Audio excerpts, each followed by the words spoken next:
This podcast is intended for adults only. We do not condone the use of any illegal substances, and anything we consume is for educational purposes only. Because, we should be afraid of a plant that grows from the ground. And, endocannabinoid system is, it's in your body and it produces cannabinoids. I mean, you know what? I'm going to stop because I'm going to rant. Just play the music, Mitch. Our song should have more plays, but we too dope, they rewind us. All my targets lined up, every day my girl get fined up. All my clothes is local, bitch, I really ride designer. Gang, highest in the room, yo, we get fucked up. What's up, everybody? You're listening and watching the Canna Kuya Podcast, where we are cultivating conversations concerning cannabis, culture, and creativity. I am one of your hosts. My name is Mitch Narito. And I am Erick Esteban, and I wanted to bring onto the stage right away another Canna Kuya live from San Diego, the homie, Mikey Perry. What up? The Canna Kuyas are here. What up, homie? Finally. What's up, so guys? I'm leaving for Chicago in a week. And when are you leaving for Chicago? Thursday, right? What's that? What's today? And you're leaving Thursday too, Mitch? Yeah, I'm leaving Thursday. I think that's the 14th. Yeah, the 14th. So we're all meeting up on Thursday. Yeah. You Nice. picking us up? Wait. Yeah, I'll pick you up from the airport. I'll go down to the airport and get you. Okay, word. Oh, so what day are you going? A day early? I'll be there Wednesday. I'll be a day early. Yeah. Oh, okay. I'm gonna see if I can get you guys on the Top Shelf show. There's a Top Shelf show at the club where I'm at, Comedyplex, and there's a show on Thursday that we'll try to get you guys on. And then there's another show on Sunday. There's a couple shows on Sunday that I'm trying to get on, and we'll get you guys on some shows too on Sunday. Cool. Not worried about it. I'm sure it's gonna last regardless. It's gonna be fun. I scheduled my flight so that I'm pretty sure me and Mitch are gonna meet each other at our layovers and then get on the second flight together. I'm pretty sure because I think it's in Denver, right? Where are you guys laying over? I think it's in Denver, from what I remember. Yeah, I forgot. Mitch was telling me the details, and I was like, I remember buying the ticket. And he was like telling me the time, and he was like, he had a layover, and I was like, okay, well, the layover from here is the exact same thing. So I'm pretty sure. I mean, unless there's multiple planes going from just check the flight number. Then you'll know if you guys are both on the same flight. Yeah, I'm looking right now. Yo, but okay. So Mikey, keep talking. Tell me, man, is this your first? This isn't your first trip out of town, is it? No, it's not my first trip out of town, but I haven't been out of town in a while, so I'm excited. I think the last trip I went out of town was in Phoenix. I've done a lot of West Coast things lately this past year. Before the pandemic, I was able to go to Boston. Nice. That was like the first time I went to Boston. Took a bus down to New York just to see it. I didn't do any shows in New York. Just did like a few.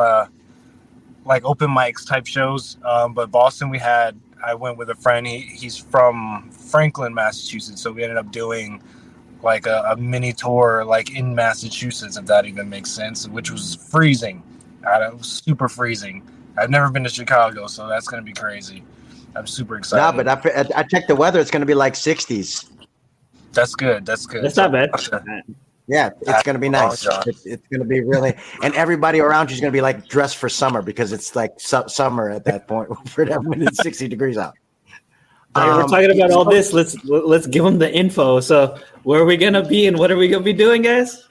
Well, this is the special episode. This is the special episode where I'm going to be headlining at the Comedyplex in Chicago, March 15th and 16th.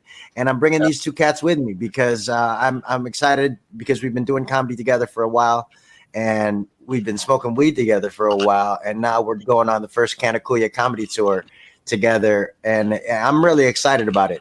But Mikey, since this is your first appearance on the episode, tell us a little bit about yourself, how you got into comedy and all that stuff. And then we can get into it. Okay. Originally I live in San Diego now. I've started comedy in San Diego, but originally I'm from Virginia. Ended up joining the military, and then I got sent to San Diego. And as soon as I got sent to San Diego, I was like, I'm getting out and I'm staying here. Because from Virginia, it was like being from Virginia is like thinking about California. It's the same as like thinking about, I don't know, going to London. It's like yeah, I mean, it'd be cool to go, but it's like you don't see that anywhere in your foreseeable future. So when you come to California, it's like I'm definitely gonna take advantage of this and stay.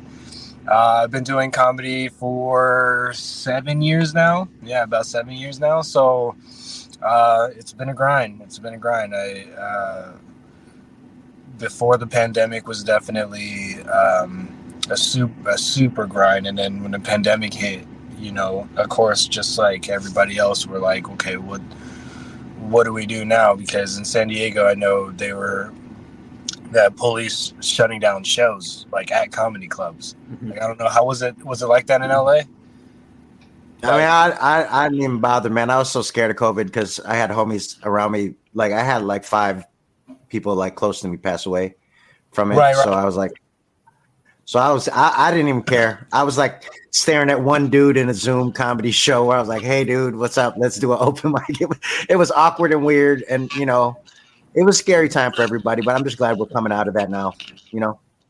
Definitely. I mean, it's crazy to think that it was 4 years ago that they shut everything down like that. That actually, you know, it's finally getting to the point where it's like for real in the past. But yeah. We're going on tour, dog. Yeah, like it's not like I see my little my vaccination card in my wallet the other day, and I was like, I'm not gonna throw it away just yet. Somebody might ask me for this shit. But it's like that. I'm never throwing that shit away. Exactly. I was one of the smart people. That's your I have intelligence card from now on in the future. Yeah, but it was tough, man. But after the pandemic, my home club during the pandemic, my home club, the Comedy Palace, went out of business, and the Mic Drop Comedy took it over. And that's when I decided, I was like, you know what, I'm gonna try to work here. I never worked at a comedy club ever before. I never really wanted to. And then when I saw that this brand new comedy club was starting up, I was like, let me try to get my foot in the door at the beginning. And, you know, fortunately for me, it worked out. And then I've been grinding. I have an official home club now. And then it allows me to travel. It allows me to have regular stage time, regular practice. I produce Ube World there that you guys have both been on. Mm-hmm. So I mean, you give me a spot every couple of weeks too, man. Which I always appreciate, dog. I do, man. Hosting that open mic is my reps every month, so I love it, man. Dude, and that's the thing is, like, at first, like, I'm like, hey, I don't know, sorry, it's just hosting an open mic. But to be honest, that open mic is probably one of the best open mics. Like, yo, that's 3 hours of a headliner for me, dog. Because I'm literally up every 3 minutes making jokes on the last comic that was doing jokes. I mean, it's a joke writing workshop, dog, the whole time, and I take it as such, and I appreciate it. That's why, man, I love that shit. Yeah, I like Mic Drop. Like, I haven't really done a lot of comedy outside of LA. And Mic Drop was like one of my first opportunities to actually get out of here. And then now I'm going with Chicago with you guys. So it's dope. Dude, and that's the thing is, LA, the fact that you really only do comedy in LA is tough, man. Like, even a lot of comics out here. Tell him, Mikey, tell him. LA is tough to be a comedian in, especially like starting out. Like, a lot. That's why myself included, a lot of comics out here would rather just stay out here. And like, okay, if we get shows in LA, okay, it's 2 hours away, you know, on a good traffic day, but it's 2 hours away. it's 2 hours away. We can get the spot. We're not scared to book a spot in LA, but like, but we can practice here. There's 5 clubs out here, and then plus all the other, bar, winery, brewery shows out here. It's really good to like grind out here, but to be in LA, like it's tough. So like, kudos to you for sure. Like to start there, keep like it's just, I don't know if the word saturated is the best word for it, but it's just like it's so much competition, and there's so much weeding out of things you got to go through, and then in LA the quality of shows can either be like really good or really bad, and it's really hard to find those in betweener shows where it's just like really good practice. We're out here, like a lot of them are in between shows, in betweeners. It's definitely, I know from even just hosting the open mics there, man, it's such a supportive community in San Diego, because can you imagine when 25 folks sign up for a mic and the first and second comics are still around for number 23 and 24, sticking around to watch them do their sets? That's a supportive community, man, where they're all just, they're all just there. They're all the audience for each other, and it's great. I agree. And that's the thing is, like, out here, it's small enough to be, like, the thing is, like, we have, like, maybe 10% of the people that y'all have in your city. You know what I mean? Like, what is, the last time I checked, we have, like, 2 million. You guys have, like, fucking close to 20, probably. So it's, like, it's just... And in LA County, it's 10 million. Huh? And LA County is 10 million. Yeah. So that's what I'm saying. Like, we have like 2 million at most. So then just divide that into comedians, what the percentage of people are comedians. And it's just like, it's almost impossible. Every time I go to LA, like I see like the lineup is different people, unless it's like you guys, or unless it's like people I've actually made friends with. Everybody is just, I don't know who they're from. I don't know who they are, like how long they've been doing it. What, like, it's just like you meet. Every time I do a show in LA, you meet somebody new. Where out here, you're just meeting up with what feels like your coworkers. You know what I mean? Like when you do a show out here, it can be in Arent, it can be in El Cajon, it can be in Chula Vista, it can be in La Jolla, and you're going to show up to the show, and yeah, it's going to be supportive, and it becomes, they might not necessarily be your friends, but it's your friends as far as like if you had coworker friends, and it's just like, oh, okay, oh, what's up? And it's just like, same thing, like how you, Eric, you see it all the time at the open mic. Like it's, you see people know you and you know them. It's not like, oh, it's a whole different batch and it's not like people that think that they're already famous or that's what their only goal is to be famous. Like they actually take the craft seriously. And what I'm going to tell you, and not warn you necessarily about Chicago guys, it's the same. But Chicago comedy is saturated because all of the Midwest, all the surrounding states in Chicago, they everybody who's funny converges. Like Jason Sudeikis was from Missouri. He was working in Chicago. You know what I'm saying? Everybody, all the Midwest comedians converge on Chicago. So Chicago kind of is a saturated comedy community. It's where so many people got their start. And Second City, Chicago is kind of where Second City got started. That's where Chicago is the second city. That's how they got the name of it. So we're going to the comedy hub of America, man. I believe that for myself, because I'm obviously a little biased because I came from there, but yeah. I'm so excited to bring you guys there and show you guys my home, because you got to understand, like John Old Ray. I can't remember his last name now. I'm spacing. John Old Reyes, I believe. But John Old is the artistic director of Second City. He's a Filipino guy. Oh, nice. It's a trip when you see, and I can't wait to show you Chicago, man, because it's gonna be fun.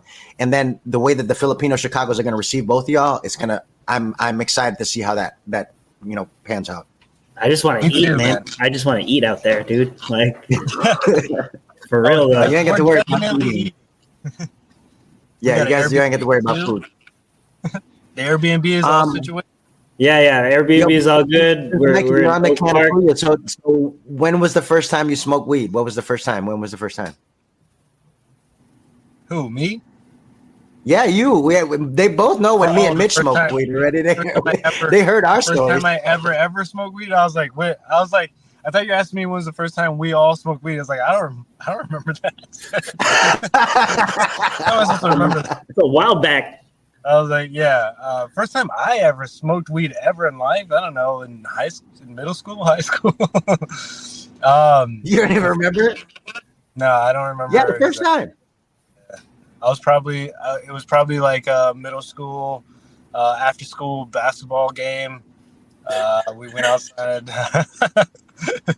The first thing I smoked, I think, ever was a Black and Mild, and I thought I was smoking weed. I was like, oh damn, lightheaded. But then I was like, okay. You were military, Mikey? Were you in the military? Yeah. Mm-hmm. Oh shit, I didn't know that. I knew you had family in the military, but I didn't know that you were active at one point. Yeah, Marine, right? Yeah, I was in the Marines, dude. I was active. Yeah, he has some material in his set about it. Yeah, it's a story. I mean, when I got out of high school, like the thing is, like in high school, I never thought about joining the military like at all. I'm like, there's no way I'm doing that. There's like I wasn't into JROTC or none of that shit. But then once I got out of high school, and like I don't know where I come from, like my family doesn't really talk about like, hey, you need to take your SATs and you need to think about what college you want to go to. That's not like a thing for us. So it's like it's more mainly like, hey, it's military. Do the military, retire, and then you can have a retirement and you can get a check all the time. But most of my family, of course, was either Navy. I think a couple of them was like Air Force. So I don't know. I just wanted to. I was trying to be a rebel in a sense. So I just started looking up like all the branches. And the thing is, this is what happens when you look up the branches. You look up all the branches and you can go into any of their websites and find out all the details for anything. But then for the Marine one, they're smart. They make you, before you enter their main site, they make you put in your email and phone number so that you can get into the main site. So then they just started blowing my phone up and I'm like fucking 18 years old. So eventually they get me and they say that they say that you can get a cool car and you can get these cool uniforms. And I was like, all right. But they didn't tell me that it was the crazy, like I didn't know anything about the Marines. So, but once you join, it's too late. Like once you join, once you sign that paper and you get on that bus, because like I'm from Virginia. So, all right, in Marines, there's 2 boot camps for Marines. There's one in San Diego out here, like right next to the airport. It's really nice. And then there's one in South Carolina, which is called Paris Island. And it's an island and surrounded by alligators, apparently. And that's what they tell you, so you don't try to escape. So you get there. And it's crazy because, like, right before the bridge to the island, a drill instructor comes on and he starts yelling at you. And he tells everybody, put your heads in your lap so that they cross the bridge, get onto the island, figure out where exactly you're about to go, and then once they've stopped the bus, then they tell you can lift your heads up. So now you don't even, because they just have a lot of issues with a lot of people trying to escape boot camp because it's just crazy. So now you can't, like, it'd be really tough for you to escape because you don't know how to get off the island. Yeah. And it's surrounded by water, and you're in South Carolina, which is, Gatorville. So and also South Carolina. Yeah, it's a South Carolina. Because if you're from the East Coast, and how they divide it is the Mississippi River. So if you're anywhere from east of the Mississippi River and you join the Marines, you're going to South Carolina for boot camp. If you're on west of the Mississippi River, you're going to San Diego. That's nuts. Yeah. I didn't shit. Dude, imagine not knowing anything like how you don't know anything now. And they're like, all right, here you go. And they're just yelling at you. And you're just standing there in fucking whitey tighties. And they're fucking shaving your head. It's like, dude, it's very traumatizing, dude. Is that why you have long hair now? No. Why? Funny enough, I only have long hair because of the pandemic. But when the barbershop closed, the barbershop's closed. I Did we meet? Oh yeah, we didn't meet before the pandemic. Yeah, but the barber. That's like your signature now, homie. I know, dude. But my hair was like your hair, dude. Like it was that like if you scroll all the way down on my fucking. It was great.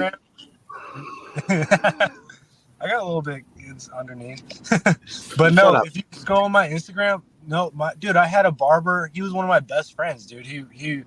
I saw him every 2 weeks, and he would cut my hair for like 2 hours. Not because it took that long, it's because we'd just be talking about shit. Like that was one of my best friends, and then it just fucking March 8th, dude.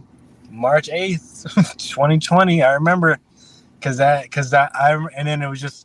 And then it got to the point where I was like 3 months into like growing my hair, and I was like, well, I might as well. I was like, I've never in my life thought I'd grow my hair out. Never wanted long hair, never anything. And then just got to a point where I'm like, whoa, let's just see how far I can go now. I'm trying to grow my hair so I'm fit with both of y'all long-haired hippies. This is so after pandemic, I cut my hair. This is finally starting to come back now. Like my stuff was at my waist. Like I not touched my hair whatsoever since 2020, since March. Like literally, this is 4 years in. And see, I haven't been to a barber since the pandemic because I learned how to cut my own hair. Yeah. A lot of us learned some skills during the pandemic. Yeah, that's you just adapt, man. You adapt and you evolve. It's kind of what we're doing. So you've been smoking since middle school, which is proof of why there is definitely brain damage when you start smoking at a young age.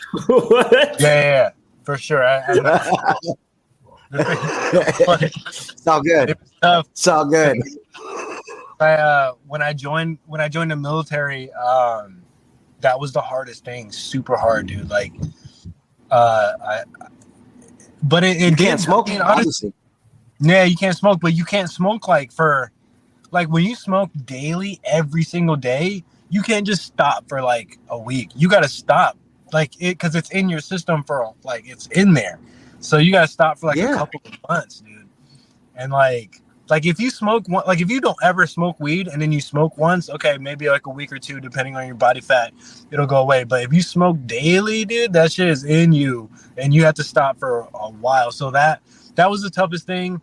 I think that's what made me start I didn't really drink until the military, and you had no choice. You need some type of vice. Mm-hmm. So I just, especially in that, so that's what kind of made me start drinking. But as soon as I got out, I knew I did 4 years. I was like, dude, I have to get out. There's no way. I'm not just gonna get yelled at for 20 years of my life for a check. I'll figure out money another way. That's how I saw it. The fact you lasted for 4 years is amazing, bro. I couldn't have done it for 4 weeks. Dude, it's what they do? They turn people on you. If you don't if you can't when you're in boot camp and when they're everybody scream, when you reply, you gotta scream as loud as you possibly can. And what they're doing, they don't tell you this at first, but what they're doing is they're training your voice so that if you're in war, you can scream at each other while it's shit's going down. But so throughout boot camp, time you talk to anybody, you have to scream, and it just becomes a lot. You kind of really train your voice. You kind of know how to carry your voice. That kind of did help with comedy. A lot of things in the Marines did help with comedy, as far as being learning how to adapt to people that you're not the same with. There's a lot of people that, you can imagine people that join the Marines, they're not normally who we would normally hang out with. And I didn't, I was stuck, so I had no choice but to make friends. But what they do is there was a couple guys that just weren't conforming, and I was just trying to stay as low as possible. But there's a couple guys that would kind of push back on what they were being told what to do. They were just I'm a grown man, you're not gonna tell me what to do, blah blah blah. And they were all right, cool. And they can't hit you, so they'll just be okay, cool. They'll just be okay, well, you get to have, if you're fucking up, they'll be okay, well, who's your bunkmate? All right, we're just gonna punish him because he's doing it, so we're just gonna punish this dude. And then it's like, oh, you still don't want to conform, or who's on the bunks to your right and to your left? Okay, we're gonna punish all 6 of them. Cool. All right, you still don't want to? All right, cool. Nobody's allowed to use the restroom. They call it the head, but nobody's allowed to use, like these stalls. Only you own these 4 stalls. Everybody else has to wait in line for this one stall until you want to conform. But what it does, it makes you feel guilty, and plus it makes everybody hate you, and they fucking jump you at night. So it's like jail. Yeah. So that's I'm sure because at night I'm sure there's no hitting it in the daytime when everybody can see and make a report. Yep. But at night when nobody can see, oh, that dude's getting a beat down. I've seen Full Metal Jacket. That's exact. The thing is, I'd never seen Full Metal Jacket until after I joined. So I'm like, everybody's like, you ain't seen Full Metal Jacket? Like, what the fuck is that? And then, yeah. Bitch, I wouldn't have watched. If I'd have watched this before, I wouldn't have joined this shit. Exactly.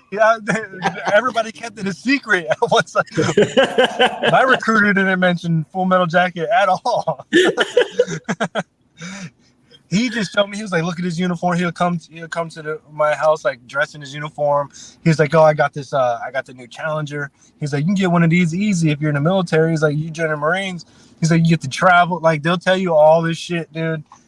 But the thing is like everything that the Marines tells you, you can do that in any other branch, but they're not going to say that because they need their numbers.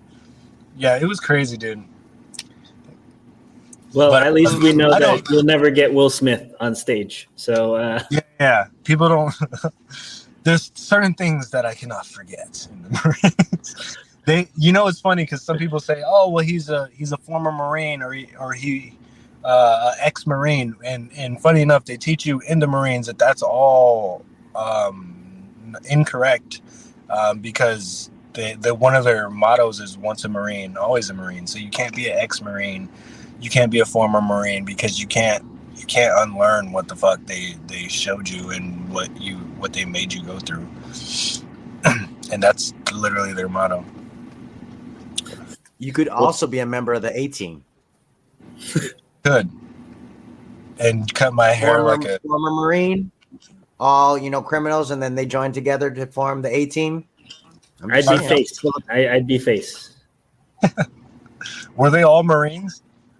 I'm pretty sure they were all mercenaries. I don't know if they were all Marines. They were mercenaries. No, because it was a military crime that they were framed. They were all military, and then they were framed. They were Marines. Huh. I rewatched the Bradley Cooper, Liam Neeson one on HBO the other day. So, with that UFC fighter, with that Randy, what is his name? There's a UFC fight. Yeah. Rampage. Rampage. Yeah, Rampage. Yo, Mikey. So, can I ask you, how long did that jar that I gave you last? A month exactly. I actually, it lasted me a month, dude. Yeah. Did you enjoy it? Was it good? Did you? I did. I enjoyed it very, very much. And the thing is, like, I smoked it. I didn't have any other weed. I smoked it every day, and I just remember once it started getting lower, I was like, when was Ube World?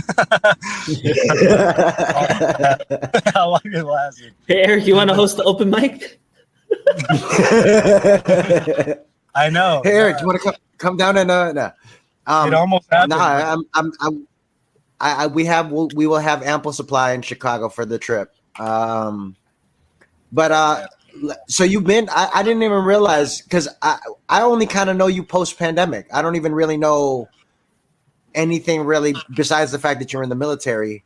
This is all new stuff that we're learning about you, Mikey. That's good. What else do you want to know? Let's see. I'm just excited to be on tour with you guys, man. And I'm excited to I'm just excited to figure this out because I know it's going to be another city. There's going to be another city down the line soon, and it's going to be Chicago again, and it's going to be, it's going to be a bunch of things, man. I think it's just the beginning, and I'm really excited about it. How was Joxilog? Yeah, you rocked the show with Keith Pedro, Big Norm. Who else was on that lineup? That was crazy. That was insane, man. Like, it was, first of all, Keith Pedro and Big Norm. They were super cool, man. Like they brought me in like family. They're good people, man. They're good people. Yeah, like they brought me. Like I got there. As soon as I got there, Norm was outside smoking. He was already smoking. He didn't know. I guess at ACC you can smoke in the green room. Like you can't even do that at Mic Drop. So it was like we were just in there smoking. Well, I seen him outside, and then he was smoking one. And in Illa Manila, he was standing there. Actually, he was standing there with Ryan from Illa Manila. And then which Ryan is always cool. Illa Manila is always cool. They came to support. They came deep enough. They brought a little care package for Keith, so that was cool. Then we went inside. I met Keith. I went in with Big Norm. We met Keith. His wife was in there. They accepted me like family, dude. Anything I needed, they had weed, they had food, they had drinks. Anything I needed, they made sure I was comfortable. And everybody, and it was sold out, dude. It was sold out. I just remember talking to him about it, like, dude, it's just a blessing to see that. It's like, it's always good, dude. You know, us Filipino comics, we don't have big numbers. You know what I mean? Like, I have friends that are, you know, different races, and like, I talk to them about the struggle, because it's like, dude, you know, like, when you're like you're a Middle Eastern dude, you can hit up different Middle Eastern dudes coming on tour and like get on, like try to get a spot, or like if you're a black dude, you can hit up other black dudes, get on the spot. But with Filipinos, with Asians is different. We can't just hit up a Chinese dude or a Korean dude. It's different. Like we all like Asians are very, very different from each other. So it's like we wouldn't be able to expect a hookup from somebody that's just Asian. They have to be straight as Filipino. And so like I seen Keith coming to town. I was like, man, I never met him. I don't know him, but you know, it's worth a shot. And like, to my surprise, he responded, because most people don't. And, well, when he was on our podcast, we dropped your name. Like, we let him know. But also, he was already speaking so highly of you before. When we dropped your name, he already knew that you were the cat in San Diego to go to. So yeah, it's a good feeling to have, man. And even he even said that you guys said good things about me. Even Andrew Rolfo, you know, recommended me as well. Like, so it's like it's good that we have this community, man, that we're growing and that we all look out for each other. And I know, you know, we all shout each other out as much as possible to blow each other up. And like, it's all, you know, the team is only going to grow from there. We're all individual comics but at the same time, we're all a team, you know. Was Arolfo on that lineup too? He was. Oh, nice. Oh, shout out to Andrew Arolfo. Yeah. Shout out to all of them. Shout out to Norm, Andrew, Keith, all them cats, man. They're all really cool, and we've worked with all of them all throughout the years, man. And it's been great to watch this comedy community grow, man. It's really nice to be a part of it. Yeah, man. Everybody for the show with them, like, everybody crushed it. Like, it was like to see, and that's the thing is, like, of course I was able to like promote Ube World, and like to see that many Filipinos come out to support was great. And then, like, you know, we went out to like some taco place afterwards, and just as Filipinos do, like him and his family, he had his cousins and his wife there, like they just bought like a platter of stuff for all of us to eat, like just like we're Filipino. And I was like, damn. And that, you know, like that's rare, like that's rare to like have like a family meal like after the show, you know, from the headliner and his family, and like just to be accepted, and like to be able, and we were downtown, so it was cool. It was a really good experience, and hopefully I can get them to Mic Drop next time. Hell yeah. Continued love and success to all you guys, man. Yeah, no, it's gonna be fun, and I know that Chicago is gonna be the exact same way, dude. It's gonna be even better. We're gonna bond. I hope so. Whoa. Yeah. Gato. Yeah, I got my hoodie on, now peep the chest as human catalyst. Downtown Chula Vista, on 3rd Ave where I go cop some shit. Fuck a thief, so fuck zoomies, yeah, they whack ass jacket shit. Yeah, I move too swift, so I'm striking silence. Fuck the violence, man, check my mileage, cause I got driving. First tour, I drove 6 states, never thought I'd be there right by my side, man. What a time it is to be alive. See, I'm charged up, feeling energized, building enterprise, move supersize.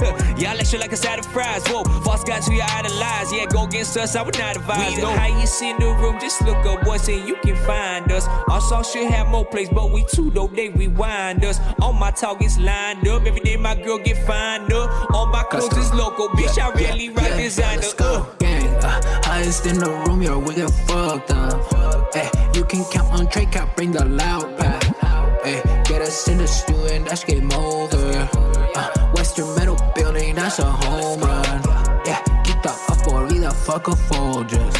Little bitch, I made the beat and dropped the full verse. I just hit a steelo, I got dripped up. Package born and raised, bitch, I got dripped up. Y no se compara. Yo estoy con mi pana, se llama Trega, fumando ganja. Estamos con Cali, fumando en Cali, yo sé que traen ganas. Ella me dice, papi, que terminamos la cama. Highest in the room, yeah, we get fucked up. You can count on Trey, can't bring the loud pack. Get us in the stew and that's game over. Western Metal Building, that's a home run. Yeah, we got hits like Tatis and Machado, man, we know you're not a leader. Cause all our moves you just follow, packing big bowls. You know we just scooped up that gelato. Cause I smoke killer, my shirt iller. Yo, ask our dealer, we the highest in the room, just look up once and you can find us. Our song should have more plays, but we too dope, they rewind us. All my targets lined up, every day my girl get fined up. All my clothes is local, bitch, I really rock designer. Highest in the room, yeah, we get fucked up. You can count on Trey, can't bring the loud pack. Get us in the stew and that's game over. Western Metal Building, that's a home